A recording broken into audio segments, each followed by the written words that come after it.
Have you ever wondered who invented Bitcoin, now worth around $90,000, and where that person is today? This is one of the questions that intrigues cryptocurrency investors the most. Let's explore it together and share our personal opinions and guesses. Who is the inventor of this cryptocurrency? Someone who called himself Satoshi Nakamoto. So who is this Satoshi Nakamoto, and how did he manage to create something so revolutionary in such a short time? No one has heard from him since. One of the brightest minds in the world fought for freedom and then simply vanished. Satoshi Nakamoto is like a kind of superhero who hid his identity. But his story isn't from a movie, it's real. And it all happened right in front of everyone's eyes in a world where almost every move we make is tracked digitally. In 2008, two things happened. First, the world was shaken by a massive economic crisis. Second, someone named Satoshi Nakamoto published a white paper titled Bitcoin, a peer-to-peer electronic cash system, a technical report. At the time, very few people knew about it or even read it, and even fewer truly understood it.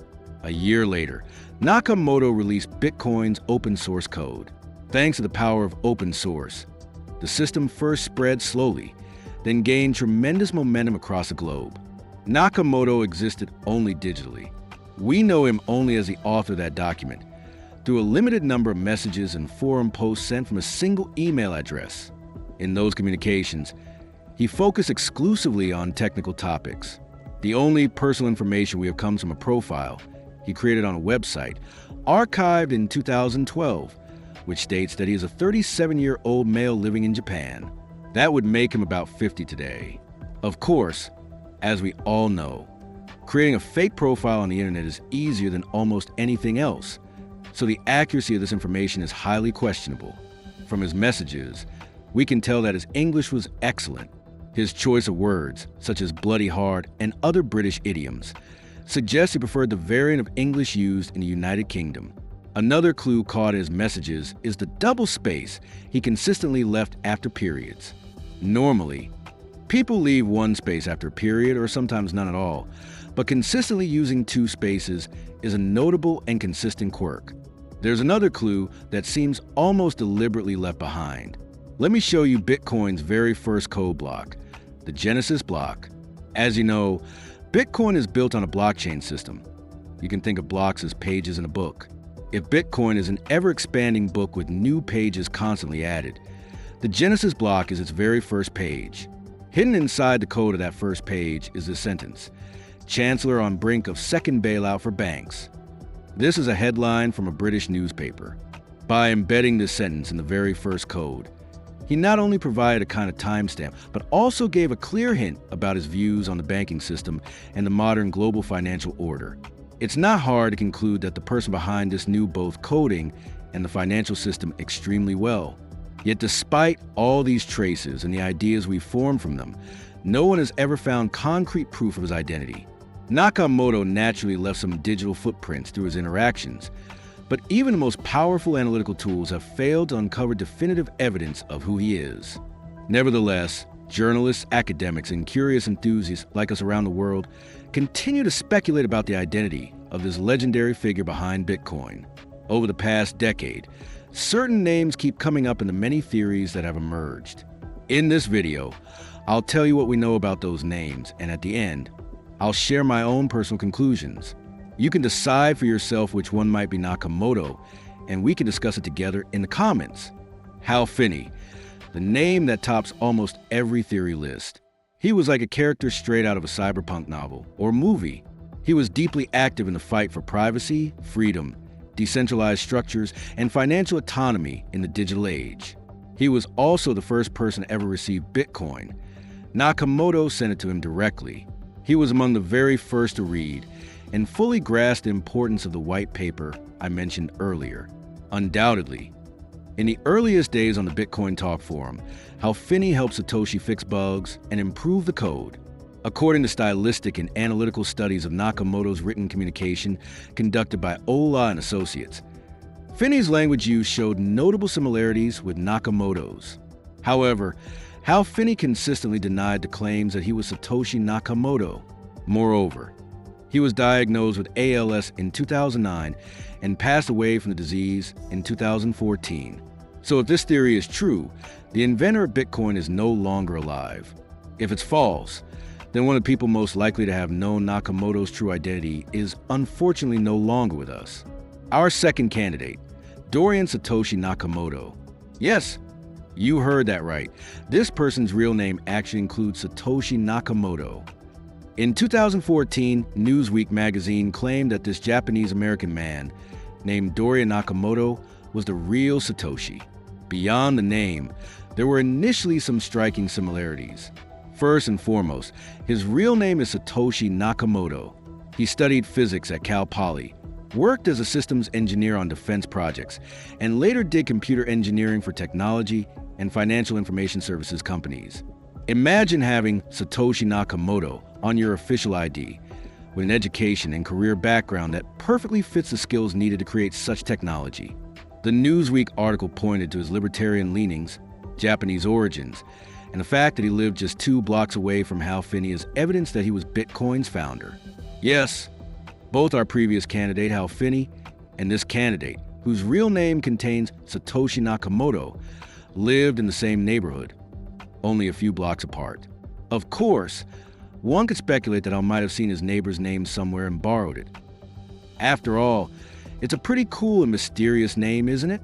But this Dorian Satoshi Nakamoto has always insisted he has no connection to Bitcoin, and that he only heard the name much later. All the names I've mentioned so far make you think, yeah, this could really be him. But wait until you hear the next candidate. See what you think then. Szabo. In 2013, a researcher used linguistic analysis to claim that Hungarian-American Szabo was Satoshi Nakamoto. Szabo had been trying to develop a decentralized digital currency since the 1990s, long before Bitcoin. His system, called BitGold, can be considered a direct precursor to Bitcoin. He is of Hungarian descent, and one reason his family emigrated to the United States was a harm caused by the repressive and controlling government in Hungary. In America, he studied both law and finance, becoming an expert in the latter.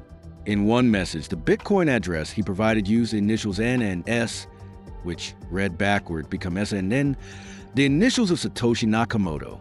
There are countless other linguistic clues, research studies, and strong overlaps in his education, career, and expertise that point to him being Satoshi.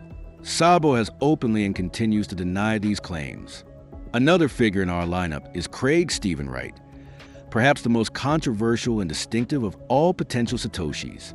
In 2016, Craig Wright himself declared, "I am Satoshi Nakamoto," instantly grabbing the world's attention. Rumors had already been circulating because of a cryptocurrency article on his blog. This Australian computer engineer and businessman essentially confirmed the claims that had been floating around for years. Given the similarities between Australian and British English, there is some linguistic evidence in his favor. However, when Wright claimed he had access to the private keys that could move coins in the Genesis block, the very first block mined by Nakamoto, which no one else can touch, his story started to fall apart. To this day, Wright has never fulfilled that promise and has been unable to fully prove his connection to the Nakamoto identity.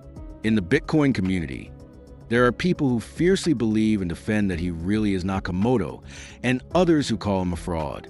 Of course, there are many other candidates and theories beyond these names. For example, a YouTube channel called Barely Sociable released a very detailed video series last year claiming that the person behind it is Adam Back. Honestly, when I watched those videos, the evidence and storytelling were so compelling that it's hard not to believe Adam Back might be Nakamoto. He did an impressive piece of investigative journalism. Still, my personal opinion, based on certain steps in Adam Back's career, is that it isn't him. Yes, he's a cypherpunk, British, and a cryptographer. There are many consistencies. But as I said, I don't think it's very likely. He has openly denied it as well. A former SpaceX intern once claimed Elon Musk is Nakamoto. I can only laugh at that one. In my view, Elon Musk is someone followed very closely by millions. He only became aware of Bitcoin's existence around 2017, and in recent years, he's certainly stirred things up in the crypto space. Like the others, he has denied the claims. Anyway, let's set aside the question of who he is for a moment and try to understand why he disappeared. An expert who examined Bitcoin's core code once said that such code could only have been written either by a team or by a genius. Satoshi Nakamoto is most likely the latter, a genius. But now let's talk not about who he is, but why he behaved the way he did. Why did Bitcoin's creator hide his identity and then suddenly vanish? By interacting only minimally in the early stages of development and keeping his identity secret, this mysterious figure effectively turned Bitcoin into a truly public, community-owned platform. In a sense, he ensured it remained neutral and untainted. Bitcoin is now a concept everyone knows and is fascinated by, but it wasn't always like that. When Satoshi stepped away from the project, Bitcoin was worth about $1 per token, thousands of times less than today. Perhaps even Nakamoto himself couldn't foresee that Bitcoin would grow this much. By the way, did I mention that he is believed to hold about 1 million Bitcoins? If he sold them in December 2025, they would be worth around $90 billion. He would easily be one of the richest people in the world.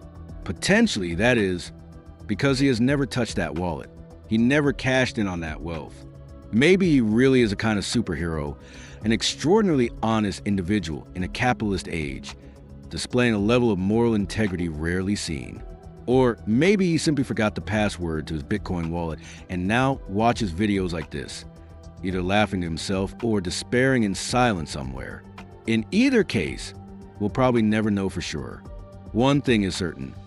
Bitcoin has gained a life force of its own, independent of its mysterious creator.